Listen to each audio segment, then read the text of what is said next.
this was fascinating. I like Cardano. I like Ethereum. I just bought Ethereum. So, Ethereum is my second biggest hold, but I do like to see the inner workings of the top people, and it doesn't get much more top than Charles Hoskinson over at IOHK, co-founder of Cardano. And this is what's going on. So with Alonso looming on the horizon, it's fair to say that there is a lot of optimism around Cardano. That's true. And there's so much optimism, it can blind you. And I think that's one of the reasons for this buy the dip, sell the flip type of thing, because I don't want it to get just too much ingrained into it. You need to make provisions, you need to make changes, and that's, I think, is a sign of intelligence, is changing direction every so often, just to see what works best. So it's worth exploring what would constitute a failure in Cardano's case. This is one of the major questions addressed by Charles Hoskinson on the latest episode of Lex Friedman. I will link that in the description. It's 5 hours. I'm 2 hours into it. Fascinating stuff. Here's what Charles says. If the project, continues to require the supervision of custodians, Cardano, in order for it to succeed, the system won't work. Custodians, it's supposed to be decentralized. It's supposed to be run democratically, and it's supposed to not just have a centralized figure, and that's the biggest thing, right? So if they can do that, which they're trying to do, I think it'll work out pretty well. And he's saying, but if we have to always step in and fix everything, that's not how it's supposed to run. He says there's no guarantee that this will be sustainable. No guarantee the next step, the smart contract step, will achieve what we want. However, I will say this, they've already gone through with the Alonso upgrade. They've already done a couple of smart contracts, and they have worked. This is only in the test net, so don't get all worked up, but looks like they're going to hit that August deadline. There's no guarantee the governance step will achieve what we want. Hoskinson also highlighted his wariness about the likelihood of Cardano evolving in the wrong direction, a direction symptomatic of a centralized dystopia, like the Chinese social credit system, where a small group of people has control over who gets to use the system and how they get to use it. And this is the problem, I think, with like a Binance Smart Chain. There's so many, there's 20 different validators, and that's it.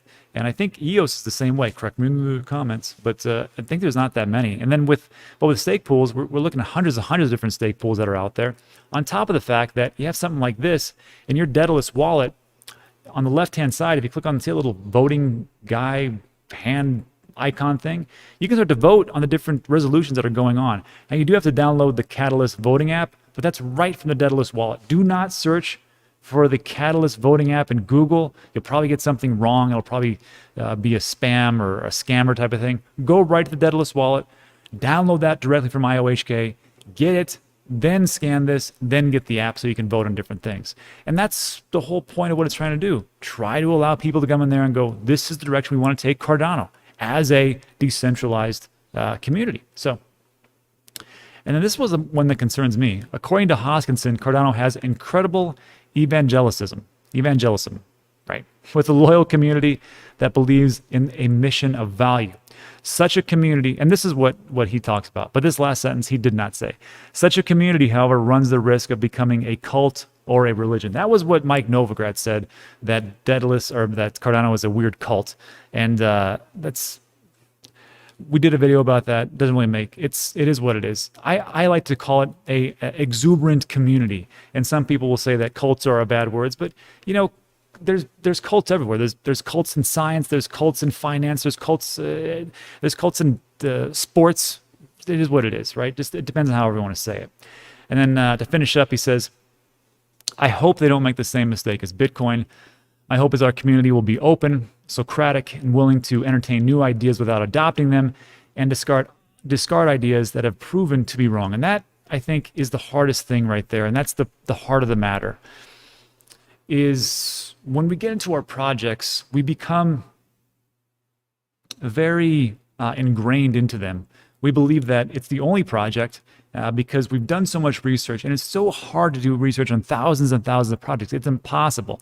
So when you put, I don't know, $100, $1,000, your life savings or whatever that you've done, I'm not saying this is not investment advice, this is just investment opinion. When you put a lot of money into it, all of a sudden you're like, this is the only thing that works, and it's got to work because I put a lot of money into it, so it has to. But we have to take a step back and look at everything around us and go, is this going to be the one big thing? Now, I've taken a look at a lot of different projects on this channel, and I think Cardano is going to do extremely well. Do I think it's the only one? No, No, I do not. I think there's a lot of room for a lot of different players in this space.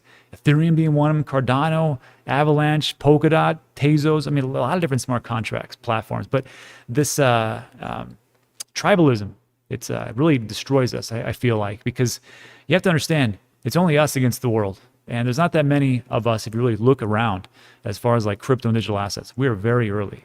And I'll give you an example. Go out in the street, ask anybody about Bitcoin and Dogecoin. And I used to just say Bitcoin, but Dogecoin is so hot right now. And everybody's like, I know what that is and what it is. But ask them about Tezos and ask them about Polkadot and ask them about BTT and ask them about, whatever. I don't know what you're talking about. So we're super early. So when people, start to, and they're going to attack us because it's going to change the world. We have to rally around each other. And it's just like when somebody picks on your brother or your sister, you may not like your brother or sister too much over time, but you have to stick up for them. And that's just how I feel. So anyhow, let me know what you think in the comment section. Let's go on to our next piece.